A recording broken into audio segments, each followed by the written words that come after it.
Ah yes, those university days. A heady mix of PhD level pure mathematics and world debating championships. Or as I like to say, hello ladies. Oh yeah. Didn't get much sexier than the Spence at university, let me tell you. It is such a thrill for a humble breakfast radio announcer from Sydney, Australia to be here on the TED stage, literally on the other side of the world. And I wanted to let you know a lot of the things you've heard about Australians are true. From the youngest of ages, we display a prodigious sporting talent. On the field of battle, we are brave and noble warriors. What you've heard is true, Australians. We don't mind a bit of a drink, sometimes to excess, leading to embarrassing social situations. This is my father's work Christmas party, December 1973. I'm almost 5 years old. Fair to say I'm enjoying the day a lot more than Santa was. But I stand before you today, not as a breakfast radio host, not as a comedian, but as someone who was, is, and always will be a mathematician. And anyone who's been bitten by the numbers bug knows that it bites early and it bites deep. I cast my mind back when I was in second grade at a beautiful little government-run school called Boronia Park in the suburbs of Sydney. And as we came up towards lunchtime, our teacher, Ms. Russell, said to the class, "Hey, Year 2, what do you want to do after lunch? I've got no plans." It was an exercise in democratic schooling. And I am all for democratic schooling, but we were only 7. So some of the suggestions we made as to what we might want to do after lunch were a little bit impractical. And after a while, someone made a particularly silly suggestion, and Ms. Russell patted them down with that gentle aphorism, "That wouldn't work. That'd be like trying to put a square peg through a round hole." Now, I wasn't trying to be smart. I wasn't trying to be funny. I just politely raised my hand. And when Ms. Russell acknowledged me, I said, in front of my Year 2 classmates, and I quote, "But miss, surely if the diagonal of the square is less than the diameter of the circle, well, the square peg will pass quite easily through the round hole." It'd be like putting a piece of toast through a basketball hoop, wouldn't it? And there was that same awkward silence from most of my classmates until, sitting next to me, one of my friends, one of the cool kids in class, Stephen, leant across and punched me really hard in the head. Now, what Stephen was saying was, "Look, Adam, you are at a critical juncture in your life here, my friend. You can keep sitting here with us. Any more of that sort of talk, you've got to go and sit over there with them." I thought about it for a nanosecond. I took one look at the road map of life and I ran off down the street marked geek as fast as my chubby, asthmatic little legs would carry me. I fell in love with mathematics from the earliest of ages. I explained it to all my friends. Maths is beautiful. It's natural. It's everywhere. Numbers are the musical notes with which the symphony of the universe is written.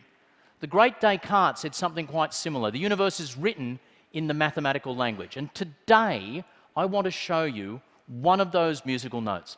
A number so beautiful, so massive, I think it will blow your mind.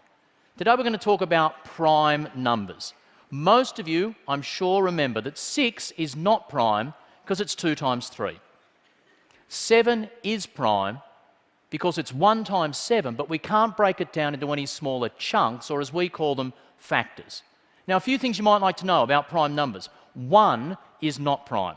The proof of that is a great party trick that admittedly only works at certain parties. Another thing about primes, there is no final biggest prime number. They keep going on forever. We know there are an infinite number of primes due to the brilliant mathematician Euclid. Over thousands of years ago, he proved that for us. But the third thing about prime numbers, mathematicians have always wondered, well, at any given moment in time, what is the biggest prime that we know about? Today, we're going to hunt for that massive prime. Don't freak out. All you need to know of all the mathematics you've ever learnt, unlearnt, crammed, forgotten, never understood in the first place, all you need to know is this. When I say 2 to the power of 5, I'm talking about 5 little number 2s next to each other all multiplied together. 2 times 2 times 2 times 2 times 2. So 2 to the power of 5 is 2, times 2 is 4, 8, 16, 32. If you've got that, you're with me for the entire journey, okay? So 2 to the power of 5. Those 5 little 2's multiplying together. 2 to the power of 5 minus 1 is 31. 31 is a prime number, and that 5 in the power is also a prime number. And the vast bulk of massive primes we've ever found are of that form. 2 to a prime number, take away 1. I won't go into great detail as to why, because most of your eyes will bleed out of your head if I do, but suffice to say, a number of that form is fairly easy to test for primacy. A random odd number is a lot harder to test. But as soon as we go hunting for massive primes, we realise it's not enough just to put in any prime number in the power. 2 to the power of 11 minus 1 is 2047, and you don't need me to tell you that's 23 times 89. But 2 to the 13 minus 1, 2 to the 17 minus 1, 2 to the 19 minus 1 are all prime numbers. After that point, they thin out a lot. And one of the things about the search for massive primes that I love so much is some of the great mathematical minds of all time have gone on this search. This is the great Swiss mathematician Leonhard Euler. In the 1700s, other mathematicians said he is simply the master of us all. He was so respected, they put him on European currency back when that was a compliment.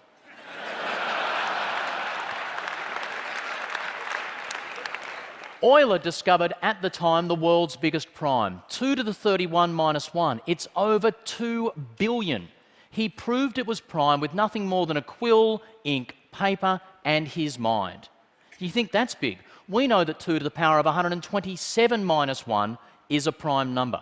It's an absolute brute. Look at it here. 39 digits long. Proven to be prime in 1876 by a mathematician called Lucas. Word up, L-Dog. But one of the great things about the search for massive primes, it's not just finding the primes. Sometimes proving another number not to be prime is just as exciting. Lucas, again in 1876, showed us 2 to the 67 minus 1, 21 digits long, was not prime. But he didn't know what the factors were.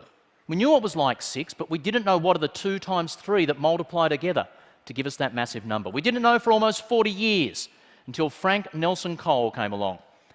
And at a gathering of prestigious American mathematicians, he walked to the board, took up a piece of chalk, and started writing out the powers of 2. 2, 4, 8, 16. Come on, join in with me. You know how it goes. 32, 64, 128, 256, 512, 1,024, 2,048. I'm in geek heaven. We'll stop it there for a second. Frank Nelson Cole did not stop there. He went on and calculated 67 powers of 2. He took away 1 and wrote that number on the board. A frisson of excitement went around the room. It got even more exciting when he then wrote down these 2 large prime numbers in your standard multiplication format. And for the rest of the hour of his talk, Frank Nelson Cole busted that out. He had found the prime factors of 2 to the 67 minus 1. The room went berserk as Frank Nelson Cole sat down, having delivered the only talk in the history of mathematics with no words. He admitted afterwards it wasn't that hard to do. It took focus, it took dedication, it took him, by his estimate, 3 years of Sundays. But then in the field of mathematics, as in so many of the fields that we've heard from in this TED, the age of the computer goes along and things explode. These are the largest prime numbers we knew, decade by decade, each one dwarfing the one before as computers took over and our ability to calculate just grew and grew. This is the largest prime number we knew in 1996, a very emotional year for me. It was the year I left university. I was torn between mathematics and media. It was a tough decision. I loved university. My arts degree was the best 9.5 years of my life. But I came to a realisation about my own ability. Put simply, in a room full of randomly selected people, I'm a maths genius. In a room full of maths PhDs, I'm as dumb as a box of hammers. My skill is not in the mathematics, it is in telling the story of the mathematics. And during that time, since I've left university, these numbers have got bigger and bigger, each one dwarfing the last, until along came this man, Dr. Curtis Cooper, who a few years ago held the record for the largest ever prime, only to see it snatched away by a rival university. And then Curtis Cooper got it back. Not years ago, not months ago, days ago. In an amazing moment of serendipity, I had to send Ted a new slide to show you what this guy had done. I still remember when it happened. I was doing my breakfast radio show, looked down on Twitter, there was a tweet, "Adam, have you seen the new largest prime number?" I shivered, contacted the women who produced my radio show out in the other room and said, "Girls, hold the front page. We're not talking politics today. We're not talking sport today. They've found another mega prime." The girls just shook their heads, put it in their hands, and let me go my own way. It's because of Curtis Cooper that we know, currently the largest prime number we know, is 2 to the power of 57,885,161. Don't forget to subtract the 1. This number is almost 17.5 million digits long. If you typed it out on a computer and saved it as a text file, that's 22 meg. For the slightly less geeky of you, think about the Harry Potter novels, okay? This is the first Harry Potter novel. This is all 7 Harry Potter novels, because she did tend to faff on a bit near the end. Written out as a book, this number would run the length of the Harry Potter novels and half again. Here's a slide of the first 1,000 digits of this prime. If when Ted had began at 11 o'clock on Tuesday, we'd walked out and simply hit one slide every second, it would have taken 5 hours to show you that number. I was keen to do it, could not convince Bono. That's the way it goes. This number is 17,500 slides long, and we know it is prime as confidently as we know the number 7 is prime. That fills me with almost sexual excitement. And who am I kidding when I say almost? I know what you're thinking. Adam, we're happy that you're happy. But why should we care? Let me give you just 3 reasons why this is so beautiful. First of all, as I explained, to ask a computer, is that number prime, to type it in its abbreviated form, and then only about 6 lines of code as the test for primacy, is a remarkably simple question to ask. It's got a remarkably clear yes-no answer and just requires phenomenal grunt. Large prime numbers are a great way of testing the speed and accuracy of computer chips. But secondly, as Curtis Cooper was looking for that monster prime, he wasn't the only guy searching. My laptop at home was looking through 4 potential candidate primes myself as part of a networked computer hunt around the world for these large numbers. The discovery of that prime was similar to the work people are doing in unravelling RNA sequences, in searching through data from SETI and other astronomical projects. We live in an age where some of the great breakthroughs are not going to happen in the labs or the halls of academia, but on laptops, desktops, in the palms of people's hands who are simply helping out for the search. But for me, it's amazing because it's a metaphor for the time in which we live, when human minds and machines can conquer together. We've heard a lot about robots in this TED. We've heard a lot about what they can and can't do. It is true, you can now download onto your smartphone an app that would beat most grandmasters at chess. You think that's cool? Here's a machine doing something cool. This is the Cube Stormer 2. It can take a randomly shuffled Rubik's Cube. Using the power of the smartphone, it can examine the cube and solve the cube in 5 seconds. That scares some people. That excites me. How lucky are we to live in this age when mind and machine can work together? I was asked in an interview last year in my capacity as a lowercase c celebrity in Australia, what was your highlight of 2012? People were expecting me to talk about my beloved Sydney Swans football team. In our beautiful indigenous sport of Australian football, they won the equivalent of the Super Bowl. I was there. It was the most emotional, exciting day. It wasn't my highlight of 2012. People thought it might have been an interview I'd done on my show. It might have been a politician. It might have been a breakthrough. It might have been a book I'd read, the arts. No, no, no. It might have been something my two gorgeous daughters had done. No, it wasn't. The highlight of 2012 so clearly was the discovery of the Higgs boson. Give it up for the fundamental particle that bequeaths all other fundamental particles their mass. And what was so gorgeous about this discovery was 50 years ago, Peter Higgs and his team considered one of the deepest of all questions.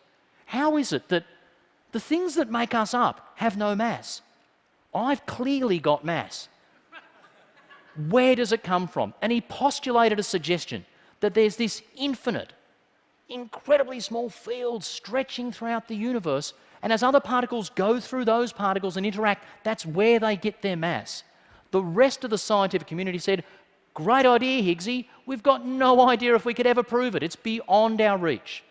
And within just 50 years, in his lifetime, with him sitting in the audience, we had designed the greatest machine ever to prove this incredible idea that originated just in a human mind. That's what is so exciting for me about this prime number. We thought it might be there, and we went and found it. That is the essence of being human. That is what we are all about. Or as my friend Descartes might put it, we think, and therefore we are. Thank you.